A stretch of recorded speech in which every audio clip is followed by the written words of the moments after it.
Indira institute की online platform पर मैं प्रवीण सिंह आप सभी दोस्तों का बहुत बहुत स्वागत करता हूं। मेरे प्यारे दोस्तों, आज की क्लास में अगली प्रैक्टिस सेट है आपका। जो प्रैक्टिस सेट आप कर रहे हैं उसी पर आगे हम लोग चर्चा करेंगे। दीपक यादव जी, बहुत बहुत स्वागत है।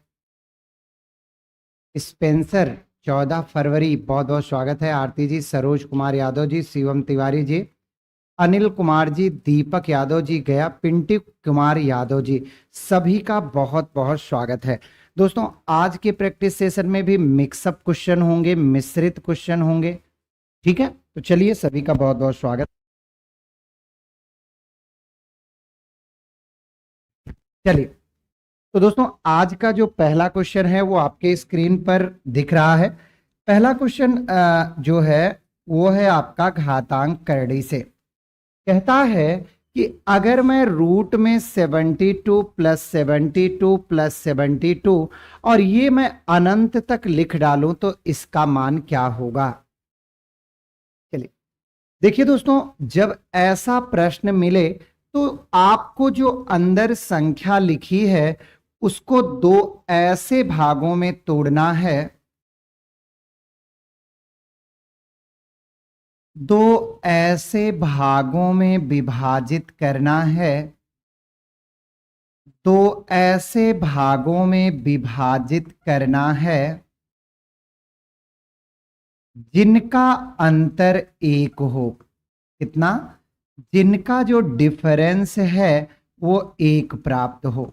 तो देखिए 72 में 9 और क्या हो गया, 8 हो गया। अब ध्यान से सुनिएगा दोस्तों, यदि प्रश्न प्लस में है, यदि आपका प्रश्न पॉजिटिव है तो बड़ा मान पॉजिटिव होगा, बड़ा मान प्लस में होगा। और दोस्तों, अगर आपका प्रश्न पॉजिटिव ना हो करके आपका प्रश्न माइनस में है, निगेटिव है, तो छोटा मान पॉजिटिव होगा, छोटा मान पॉजिटिव होगा। कहने का तात्पर्य, यहां पर अगर माइनस है तो इसके जो दो पार्ट बनेंगे, छोटा वाला पॉजिटिव, बड़ा वाला निगेटिव होगा। और अगर आपका ये प्लस में ना हो करके माइनस में है तो छोटा वाला जो बनेगा वो पॉजिटिव होगा और बड़ा वाला क्या होगा, निगेटिव होगा। ठीक है, चलिए तो यहां देखिए इस प्रश्न में प्लस का चिन्ह था तो ये बड़ा वाला पॉजिटिव हो गया, छोटा वाला निगेटिव हो गया। यहां दिए गए सारे ऑप्शन पॉजिटिव हैं तो हमारा उत्तर कौन सा हो जाएगा, पॉजिटिव वाला हो जाएगा। तो इसका राइट आंसर है ऑप्शन नंबर ए, कितने के बराबर, 9 के बराबर। क्वेश्चन नंबर सेकंड देखिए, रूट में कुछ ऐसा लिखा हुआ है तो ऐसे प्रश्नों में सर्वप्रथम हम दशमलव गिनते हैं। देखिए इसमें एक स्थान, दो स्थान, 3, 4, 5, 6, 7, 8 स्थान पर दशमलव है। इसमें देखिए 1, 2, 3, 4, 5, 6, 7, 8, 9 स्थान पर दशमलव है। फिर से देखिएगा, यहां पर जो दशमलव है वो आपका 2 स्थान, 3, 2, 5 स्थान, 5, 3, 8 स्थान में है। और यहां जो दशमलव है वो 4 स्थान, 4, 8 स्थान और 1, 9 स्थान में दशमलव है। तो सबसे पहला काम आप लोगों को इसका दशमलव हटाना होगा। चलिए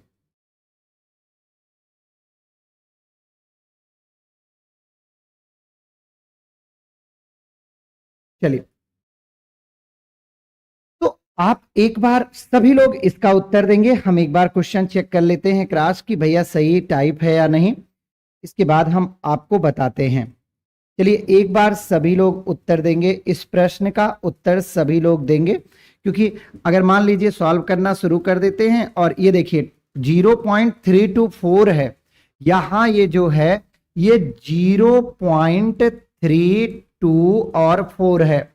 देखिए मुझे लगा तुरंत कि कहीं ना कहीं ये गलत है, 0.324। अब देखिए दोस्तों, अब क्या हुआ कि इसमें 3 स्थान, 3, 6, 3, 9 और यहां भी 4, 4, 8, 1, 9, तो दशमलव से दशमलव खत्म हो गया।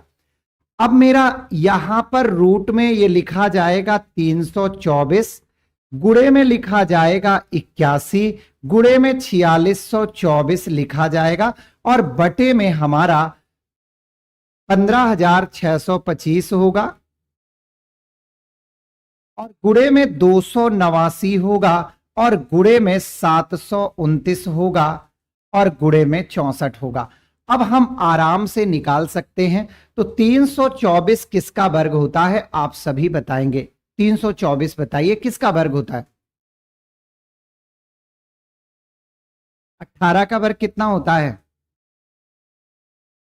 81 किसका वर्ग होता है, 900 और गुणे देखिए दोस्तों 4624 किसी ना किसी का तो वर्ग है। तो पहले आप ये देखिए कि 40 का वर्ग, 50 का वर्ग, 60 का 6 का 36, 7 का 49, मतलब 70 के वर्ग से कम है। तो 70 के पहले कौन सी संख्या है जिसका इकाई का अंक वर्ग करने पर 4 आता है। तो आप कहेंगे सर 69 हो नहीं सकता, 68 हो सकता है। तो निश्चित तौर पर यह 68 का ही वर्ग है। बटे में यहां देखिए 15,625, तो 15,625 फटाफट बताइए कितने का वर्ग है। तो अब सर हम 15,625 कैसे जानेंगे। तो आप 25 का वर्ग हो गया कितना, 125, सॉरी 625। तो 1525 मेरे प्यारे दोस्तों किसका वर्ग है। तो आप कहेंगे कि सर अगर मैं 125 को 125 से गुणा करता हूं तो यह आता है 125 का वर्ग है। गुणे में 289 दोस्तों 17 का वर्ग है। 729, तो 729 किसका वर्ग है बताइए। 729, 25 का 625, 6 36, 7 का 49, 27 का वर्ग है। और 64 किसका वर्ग है, तो 64 8 का वर्ग है। अब दोस्तों इसमें काट पीट खेलना है, काट पीट करना है। तो देखिए 3 9 9 त्रिक 27, 3 से काटेंगे 3 6 18, सही है भैया। 17 चौक 68 होता है, 4 दुनाई 8 होता है और 2 तिहाई 6 होता है। तो मेरे प्यारे दोस्तों जो आपका उत्तर आया है वो 3/125 आया है। दशमलव लगाएंगे देखिएगा। तो देखो 3 को अगर आप 125 से डिवाइड करते हैं तो पॉइंट लगाने पर 1 0 बढ़ेगा, कम है 1 0, अब चला जाएगा 125 का 2 बार चला जाएगा। तो 2 पंचे 10, 2 दुनाई 4, 1 5 हो गया और 2 1 के 250, ये देखो 50 है 500 हो गया। अब 125 चौक का 500 होता है। तो इसका राइट आंसर आ गया 0.024। सही जवाब है ऑप्शन नंबर सी। देखो किसी ने भी उत्तर नहीं दिया। अनामिका जी बहुत बहुत स्वागत है, डीके जी, सर्वेश जी, अविनाश जी, लड्डू बैंक बिल्कुल बहुत बहुत स्वागत है भाई। देखिए अब फिर से मैं आपको एक बार समझा रहा हूं। ऐसे प्रश्न अगर आते हैं तो इसे सरलीकरण का प्रश्न भी कह सकते हैं, घातांक करड़ी का प्रश्न भी कह सकते हैं। और दोस्तों ऐसे प्रश्न आपके एग्जाम में बनते हैं। सबसे पहले हमारा काम होना चाहिए कि दशमलव दोनों का गिन लीजिए। जब ऊपर भी आपका 9 स्थान है 8 स्थान है, मतलब बराबर है दोनों, तो दोनों के दशमलव समाप्त हो जाएंगे। बाकी वर्गमूल निकालना है, वर्गमूल निकाल करके प्रश्न को हल करेंगे। पूजा गुप्ता जी बहुत बहुत स्वागत है, आदित्य जी बहुत बहुत स्वागत है। चलिए बच्चों अगले प्रश्न पर कहता है किसी वस्तु को 21 रुपए में बेचने से एक आदमी को क्रय मूल्य के बराबर प्रतिशत हानि हुई। बहुत बढ़िया प्रश्न है, अक्सर पूछा जाता है। देखो आपको जो 21 दिया है इसको दो ऐसे भागों में तोड़ना है, दो ऐसे भागों में तोड़ना है, दो ऐसे भागों में तोड़ना है जिनका योग 10 प्राप्त हो, जिनका योग 10 प्राप्त हो। अगर हानि की बात कर रहा है तो योग 10 प्राप्त होना चाहिए। तो देखो 7 त्रिक 21, अब उसी 10 का इसमें गुणा कर दीजिए और जो भी आ रहा है वो दोनों ही आपके उत्तर हो जाएंगे। तो कहने का मतलब 70 और 30 हमारे दोनों आंसर है। तो राइट आंसर हो गया ऑप्शन नंबर कौन सा, ए। एक बात और ध्यान रखिएगा, एक बार ध्यान दीजिएगा कि अगर यहां पर लाभ की बात करें तो ये योग 10 होना, ये अंतर 10 होना चाहिए। जैसे मैं कहूं कि जैसे मैं कहूं 75 रुपए में बेचने पर होने वाला लाभ प्रतिशत क्रय मूल्य के बराबर है, तो देखो 15 और 5 का बनेगा। ठीक है, जब लाभ की बात करें तो उनका अंतर 10 का बनना चाहिए, और जब हानि की बात करें तो उसका योग 10 का बनना चाहिए। समझ में आ रहा भैया? और ये प्रश्न आते हैं मेरे प्यारे दोस्तों, तो उम्मीद है कि आप इसे अच्छे से दिमाग में रखेंगे।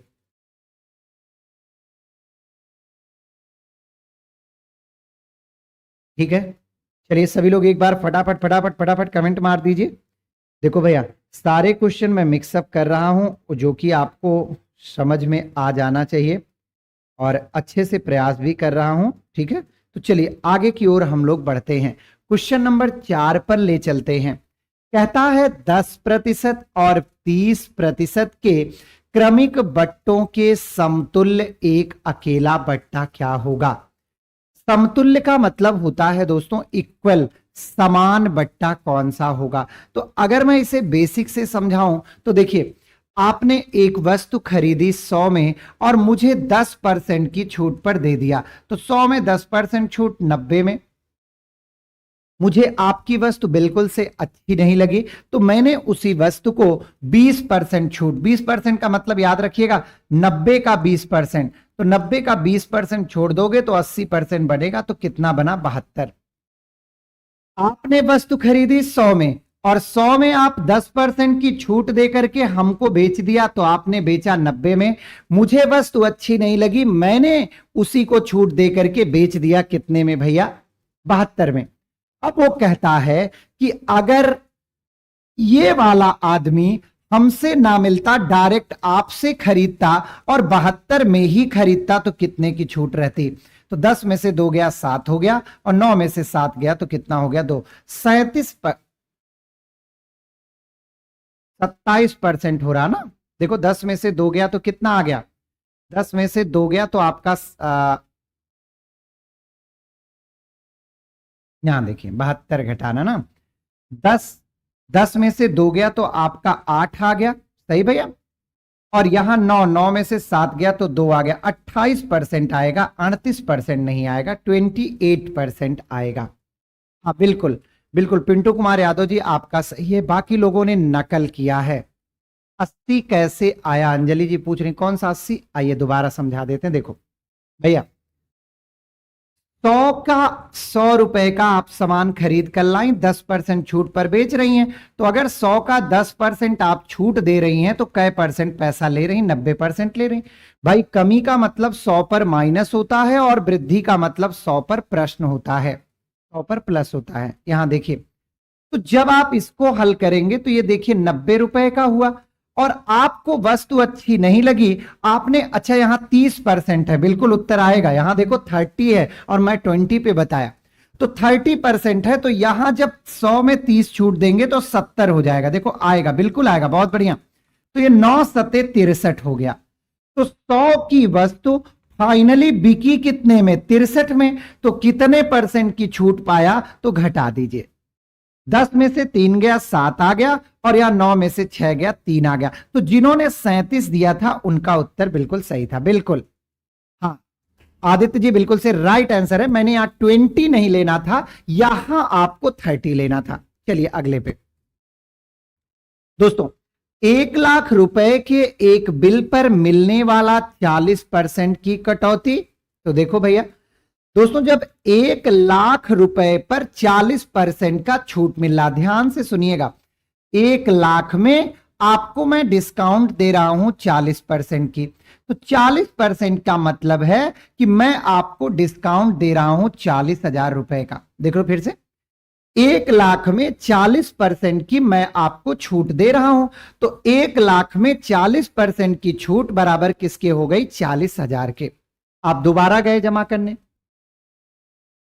अब मैं 1,00,000 रुपया वही रख रहा हूं, लेकिन इसमें मैं आपको 2 छूट दे रहा हूं। पहला 36 का दे रहा हूं, तो देखो 36/100, और एक और छूट दे रहा हूं 4% की, तो 4/100। तो ये कितने की छूट हो गई? तो 1 2 3 4, 1 2 3 4। दोस्तों ये छूट हो गई, 4 का 6 में गुणा करिए 24, 2 हासिल, 4 तिहाई 12 2 14 हो गया, और ये 10 का गुणा, तो ये कितने का हो गया मेरे भाई? ये कहीं गड़बड़ हो रहा क्या? 4 6 24, 2 हासिल, 4 तिहाई 12 2 14, और 1 लाख, इकाई दहाई सैकड़ा हजार 10,000 लाख, इकाई दहाई सैकड़ा हजार 10,000 लाख। आपका 4 जीरो, इनकी 4 जीरो से कैंसिल हो गया, तो निश्चित तौर पर आपको केवल और केवल 1440 की छूट मिल रही है। यहां गड़बड़ हुआ, कहां पर गड़बड़ हुआ? 1 लाख का 40%, तो 1 लाख गुणे 40/100, 1 जीरो इसका काटा, 1 जीरो इसका काटा, तो ये 10,000 गुणे 40,000 हो गया। और यहां 36% की एक छूट दिया, और जब उस पे छूट मिल गई तो उस पे 4% की छूट और दिया, दो दो छूट दिया, तो दोनों छूट कितनी हो गई? यहां देखिए,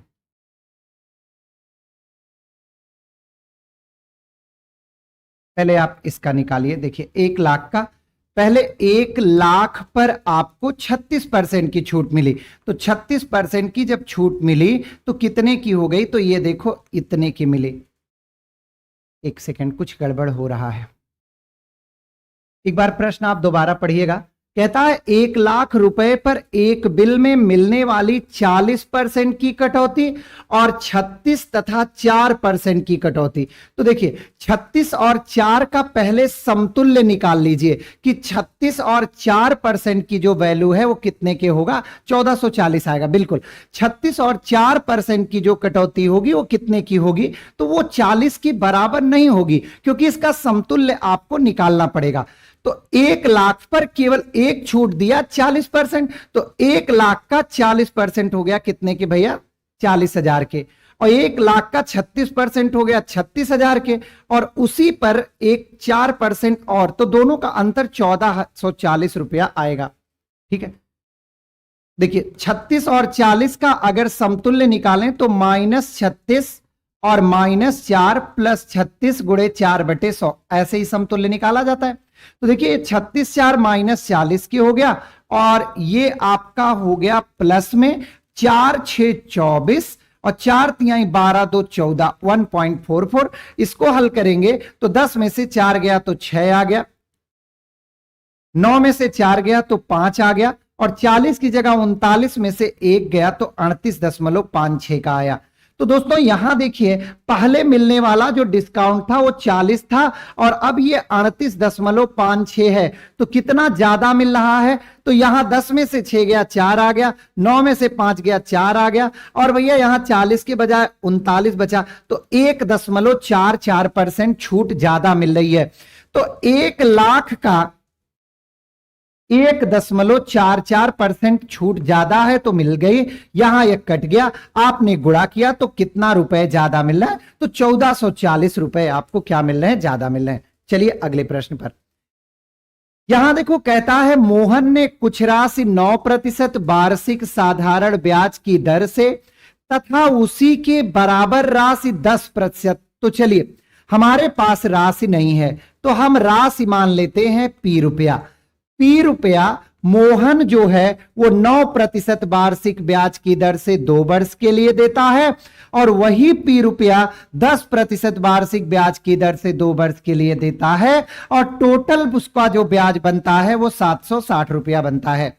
9 दूनी 18p और 10 दुनाई 20p, और इस 100 का डायरेक्ट गुणा होगा भैया, देखो तिरछा गुणा होगा ना, दोनों के हर बराबर है, तो 76,000 हो जाएगा। 20 10 30 8 38, पी बराबर आपका 76,000 के होता है, तो पी बराबर 2 बार में 76 आता है 2,000। आपसे यही पूछा था प्रत्येक ऋण, प्रत्येक को दी गई वह राशि कितना है? तो राइट आंसर है ऑप्शन नंबर डी, 2,000 रुपया। बिल्कुल से सही जवाब है पिंटू कुमार यादव जी का, अंजलि कुमारी जी का। बाकी लोग सो रहे हैं। सही है भैया यहां तक? चलिए,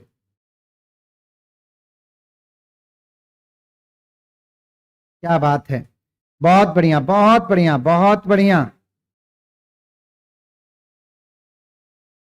चलें आगे, आगे बढ़ते हैं। 100 कहां से आया? नीचे का 100, नीचे का 100। अरे मेरे दोस्त, साधारण ब्याज बराबर होता है मूलधन गुणे दर गुणे समय बटे 100 और ये बराबर होता है एसआई, सिंपल इंटरेस्ट। क्लियर है? चलिए आगे बढ़िए। कोई धनराशि चक्रवृद्धि ब्याज से 3 वर्ष में 2400 रुपया और 4 वर्ष में 2520 रुपया हो जाता है। सिंपल है।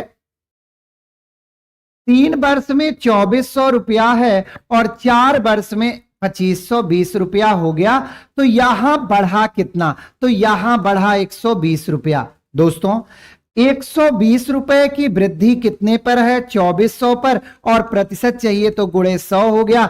24 पंचे 120, तो जो ब्याज के वृद्धि की दर थी वो कितने परसेंट है? वो है आपका 5%। तो इसका राइट आंसर हो जाएगा option number A. 12% wrong answer है। जो लोग ऑप्शन नंबर ए के साथ हैं उन्हीं का उत्तर सही है। यहां देखिए, जब ये वर्षों का अंतर एक का हो तो एकदम सिंपल तरीके से आप कर सकते हैं। 2400 रुपया भाग करके 2520 रुपया होता है। तो अगर 2400 रुपया 2520 रुपया हुआ तो एक वर्ष में कितना बढ़ा? 120 बढ़ा। किस पर बढ़ा? तो 2400 पर बढ़ा 120, तो 2400 पर 120 बढ़ा, तो 120 2400 का कितना प्रतिशत है? क्लियर भैया? चलिए बहुत बढ़िया। रितेश जी बिल्कुल सही उत्तर है। धनंजय यादव जी बहुत बढ़िया। शाहनवाज जी बहुत बढ़िया। चलिए 8वां। कोई धनराशि चक्रवृद्धि ब्याज की दर से 2 वर्ष बाद 4500 रुपया हो जाता है। ध्यान से समझिएगा। पहले तो ये देखिए कि चक्रवृद्धि मिश्रधन बराबर, दोस्तों आप लोगों को पता होना चाहिए कि क्या होता है। मैंने पढ़ाया भी है। अब ये मत कहिएगा कि ये नहीं जानते, पढ़ाया है। तो देखो, कहता है कोई धनराशि 2 वर्षों में इतना और 4 वर्षों में इतना हो गया। तो 2 वर्ष का मतलब है पी, 1 प्लस रेट नहीं पता है, 2 वर्ष बराबर हो गया 4500। ये हो गया इक्वेशन नंबर 1। दोस्तों वही धनराशि उसी दर से 4 वर्ष के बाद हो गया 6750 रुपया, इक्वेशन नंबर 2। अब आप क्या करिए, 2 को 1 से भाग दे दीजिए। चलिए देते हैं। तो P 1 प्लस आर बाई 100 की पावर 4 को P 1 प्लस आर बाई 100 की पावर किससे भैया? 2 से। ये हो गया 6750 रुपया। ये था 4500 रुपया। 2 वर्ष का डिफरेंस बन रहा। 0 से 0 कट गया। 25 से हम लोग काटेंगे। 25 दूना 50, 10 60, 25 सत्ते 175, 25 तिया 45। सही है? देखो 25 तिया 45, 0 हो गया। 25 दूना 50, 10 60, 60 67, 175, 25 सत्ते 175। मैं 3 से काटूंगा। 3 9 27 और 3 दहम्मा 30, 9/10 आ गया। 6750 है और 4500 है। देखिए यहां एक बार फिर से कैलकुलेट कर लीजिए। 6750 है और कितना है आपका? 4500 है। अच्छा 4500, ये 0 से 0 कट गया। 7 5 12, 12 9 से मैं काटूं। चलिए पहले 9 से काट देता हूं। 9 सते 63, 64 65 66 67, 9 पचे 45, 9 पचे 45, 50, 25 तिया 75, 25 दूना 50, 3/2 आएगा। ठीक है, कितना आएगा? 3/2 आएगा। 6750 बटे 4500, ये बराबर आएगा 3/2 के। अब देखिए आपको क्या करना है, आपको पी का मान जानना है। तो पी का मान जानने के लिए क्या करते हैं? यहां देखिए, यहां इसको देखिए, इसको। अब मेरे पास वैल्यू किसकी बची है? तो पहले तो यहां आएंगे कि ये देखिए ये घात 4 है, ये घात 2 है। तो घातें आपको जब आधार समान हो तो घट जाती हैं। तो यहां 2 बचा, इसका मान आ गया 3/2 के। अब दोस्तों इसका मान आप समीकरण 1 में रख दीजिए।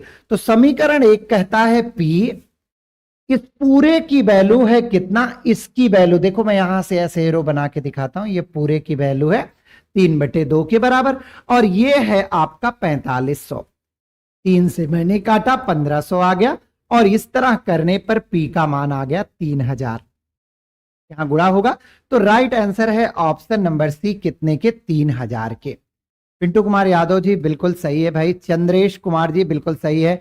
अमर यादव जी बिल्कुल से सही जवाब है। दीपक यादव जी सही जवाब। पंकज तिवारी टीजीटी की प्रैक्टिस, भैया टीजीटी की दूसरी टीम होती है, इसके लिए आप ये नंबर नोट कर लीजिए और इस पे कॉल कर लीजिएगा 8400 333 264। ना लगे तो 61 पर भी आप कॉल कर सकते हैं, ठीक है, इस पे कॉल करके आप पूछ लीजिएगा। चलिए दोस्तों अगला प्रश्न देखते हैं। कहता है का और खा अलग अलग एक काम को करते हैं, किसी काम को, ये 9 दिन में और ये 15 दिन में। तो देखिए बहुत अच्छे तरीके से समझाता हूं। का किसी काम को 9 दिन में करता है और खा 15 दिन में करता है। तो का और खा का लासा ही आपका टोटल काम हो जाता है, तो 45 हो गया। सदैव याद रखिएगा वर्क एंड टाइम बहुत कम आता है, लेकिन एक आध क्वेश्चन मैं आपको डाल दे रहा हूं, अगर कभी आ भी जाए तो आप उसे गलत करके मत आइएगा। देखिए 9 और 15 का जो लासा आता है वही टोटल काम होता है, तो 45 टोटल कार्य हो गया। ये 9 दिन में 45 काम करता है, तो एक दिन में कितना काम करेगा, तो कहेंगे आप कि सर 9 पचे 45, 5 काम करेगा, ये 3 काम करेगा। अब देखो यदि वह एक दिन छोड़कर एक दिन बारी बारी अर्थात अल्टरनेट काम करें और का काम को शुरू करें, कहने का मतलब फर्स्ट डे कौन करेगा, तो फर्स्ट डे आपका ए करेगा और सेकेंड डे कौन करेगा, तो सेकेंड डे बी करेगा। दोस्तों कहने का मतलब 8 काम होगा प्रत्येक 2 दिन में। भैया पहले दिन ए करके अपने घर चला जाएगा, दूसरे दिन फिर कौन आएगा, दूसरे दिन बी आएगा, वो भी करेगा। तो हर 2 दिन में आपका कितना काम होगा, 5 3 8 काम होगा, 45 काम कराना है। तो देखिए 8 पंचे 40, लेकिन अब भी शेष काम बच गया है कितना, 5 काम।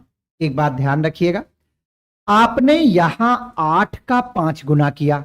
भैया आप 8 काम कै दिन में करा रहे हैं, 2 दिन में। तो अगर आप 8 का 5 गुना कर रहे हैं तो इसका भी तो 2 से गुणा होगा। तो देखो 10 दिन बीत गए हैं। अब 10 दिन के बाद मेरे प्यारे दोस्तों 11वां दिन आएगा। और हमेशा याद रखिएगा जब 2 लोग काम करते हैं तो 11वें दिन उसी का नंबर आता है जो आपका शुरू किया। कैसे, जैसे मैं पहले दिन करता हूं, आप दूसरे दिन करते हैं, तो अगर मैंने शुरू किया तो मेरा नंबर तीसरे दिन आएगा, मेरा नंबर 5वें दिन आएगा, मेरा नंबर 7वें। मतलब आने वाले हर विषम दिन पर, आने वाले हर विषम दिन पर नंबर किसका होगा, मेरा होगा। मतलब जो शुरू करेगा उसका नंबर कहां आएगा, विषम दिन पर।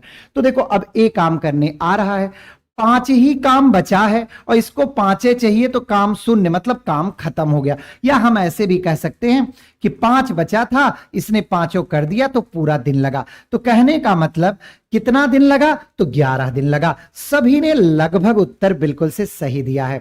सौरभ शुक्ला बिल्कुल से सही जवाब है। दीपक यादव जी सही जवाब है। भावना पांडे जी सही जवाब है। अच्छा सत्येंद्र जी कह रहे हैं क्या भागा जा रहा है। सत्येंद्र जी का एक क्वेश्चन है, ए का वेतन बी के 40% जो सी के 25। देखो ए का जो वेतन है वो बी के 40% के बराबर है, और कहता है कि सी बी 40 पर ए का वेतन बी के 40, बी ए का वेतन बी के वेतन का 40% है, कोई बात नहीं।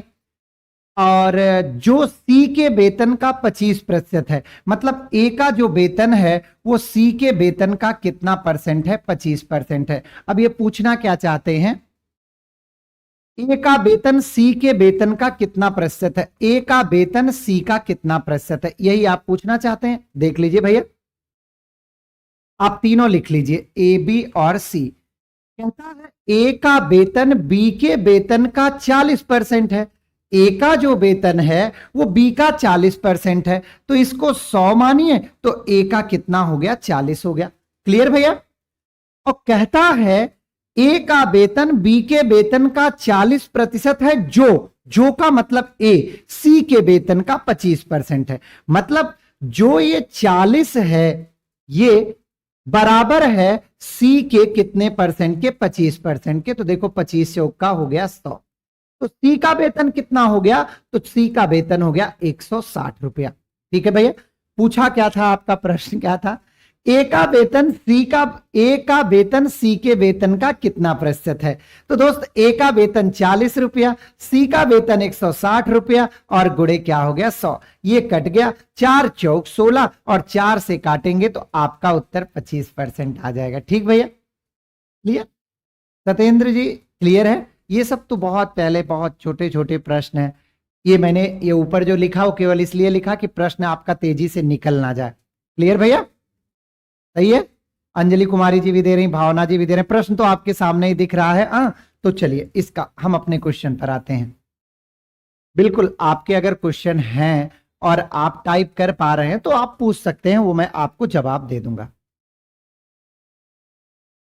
सेट में 10% है, कैसे 10% हो जाएगा भाई?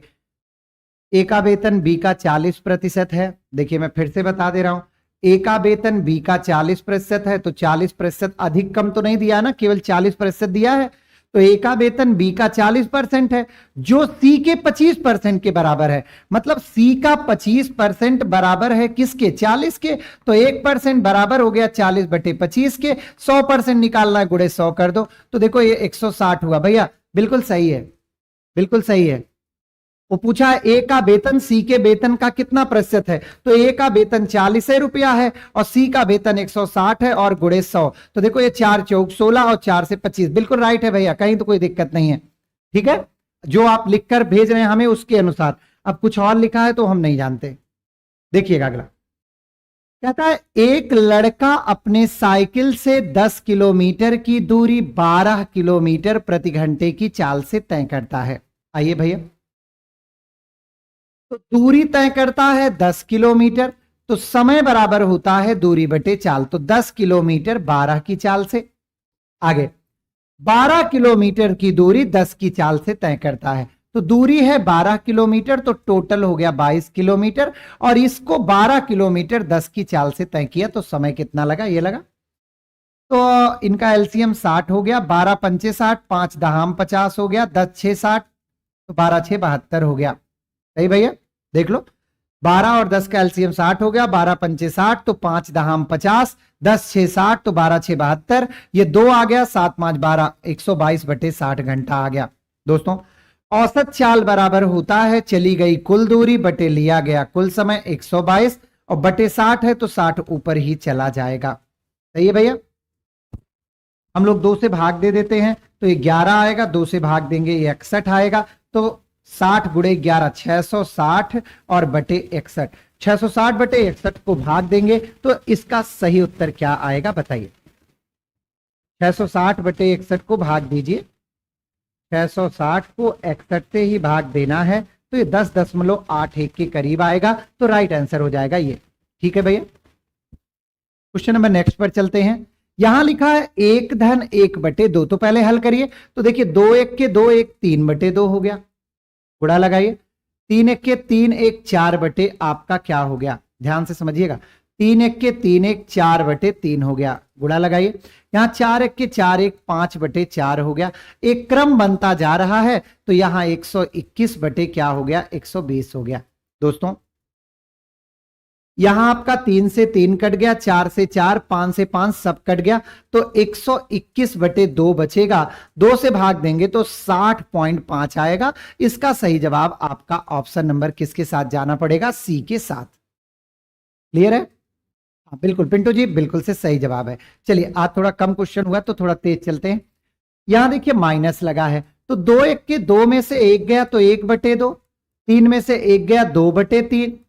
देखो ये कर रहे हैं यहाँ इसका गुणा और इसको माइनस और ये 3, एक क्रम बनता चला गया है तो लास्ट में 119/120 हो जाएगा। देखिए 2 से 2, 3 से 3, 4 से 4, 5 से 5 कट गया तो यहां क्या बचा? यहां आपका क्या बचा? 1/120। अब आप इसको हल कर लीजिए, जैसे भी हल करना चाहें। एक को आप भाग दीजिए किससे? 120 से, दशमलव लगाएंगे कम है, 0 बढ़ाएंगे अब भी कम है, अब 0 बढ़ाएंगे अब सही है। तो ये कितना हो जाएगा? आप इसे हल करेंगे तो ये आपका आ जाएगा 12 9 108, 12 8 0.8 के करीब आ रहा है। देखिए एक बार फिर से,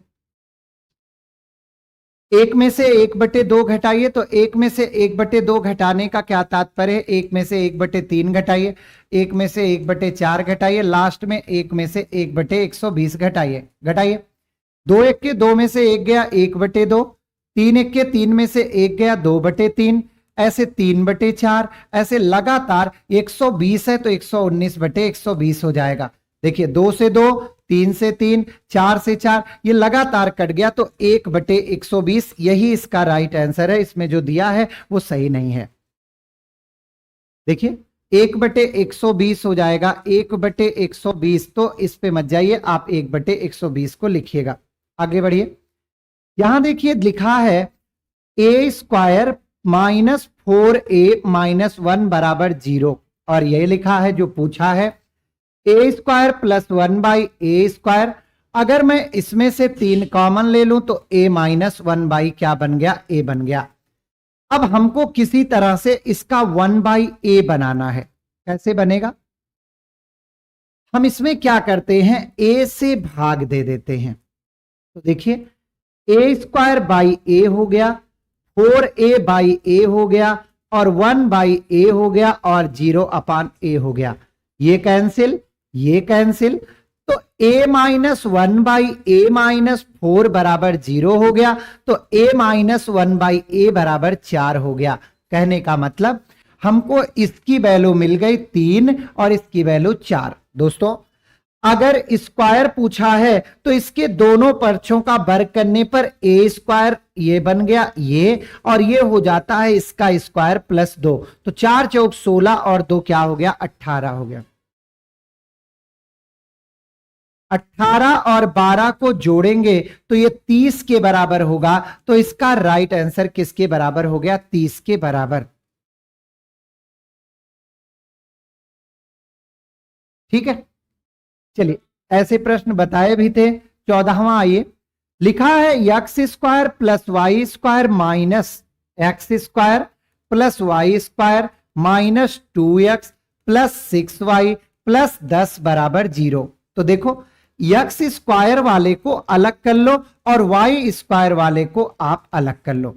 अब देखो हमको किसी तरह से इसका a + b का होल स्क्वायर या a - b का होल स्क्वायर बनाना है। कैसे बनेगा, देखो a² + b² माइनस 2ab, तो 2 और a दिया है अर्थात यहां 1 है, प्लस अब जब 10 में से 1 निकाल लिए तो यहां 9 है बराबर 0। ये क्या है, ये x - 1 का होल स्क्वायर है, और ये क्या है, y + 9 3 का वर्ग है, इसका होल स्क्वायर 0 के। देखो x बराबर 1 और y बराबर -3 रखने पर समीकरण संतुलित होगा। रखने पर समीकरण क्या होगा, संतुलित होगा। कैसे, जब आप x का मान 1 रखेंगे तो 1 - 1 0, y का मान -3 और +3 0। तो कहने का मतलब आप x की जगह 1 का स्क्वायर, y की जगह -3 का स्क्वायर करेंगे, तो 1 - 9 ये बराबर आ गया आपके किसके, 10 के। ऑप्शन नंबर कौन सा, ठीक है। चलिए लास्ट क्वेश्चन है आज का, देखिए लिखा है x बराबर a, यहां देखो x बराबर लिखा है a, तो हम x/a बराबर लिख सकते हैं b - c, y/b बराबर लिख सकते हैं c - a, और z/c बराबर लिख सकते हैं a - b। कुछ मैंने किया नहीं, इसको बस इधर लाया जो लिखा है। अब देखो दोस्तों आप जानते हैं कि यदि a + b + c बराबर 0, तो आपका a का क्यूब प्लस b का क्यूब प्लस c का क्यूब बराबर होता है 3abc। तो देखिए जरा इनको जोड़िए, क्या ये 0 हो रहे हैं, x/a + y/b + z/c जोड़िए, तो b - c + c - a + a - b ये 0 हो रहे हैं, देखो कट रहे हैं। तो इनका क्यूब मतलब x/a का क्यूब प्लस y/b का क्यूब प्लस z/c का क्यूब, ये बराबर होगा 3x/a y/b और z/c के बराबर। तो देखिए अब आप क्या करेंगे, आप आपसे ये पूछा है, इसी का मान पूछा है, ये किसके बराबर होगा, तो आपको कुछ नहीं करना है, ये ऑप्शन गलत दिए गए हैं, आपको कुछ नहीं करना है। इसका मान ये हो गया 3 और x अपान ए का मान, x अपान ए का मान है b माइनस सी और y अपान बी का मान है c माइनस ए और लास्ट वाले का मान है a माइनस बी। तो इसका जो ऑप्शन होगा वो ये होगा 3b माइनस सी, c माइनस ए। ठीक है, तो दोस्तों आज का यही 15 क्वेश्चन था। इसके आगे की सीरीज कल मिलेगी। तो आज के लिए बहुत बहुत धन्यवाद। जय हिंद।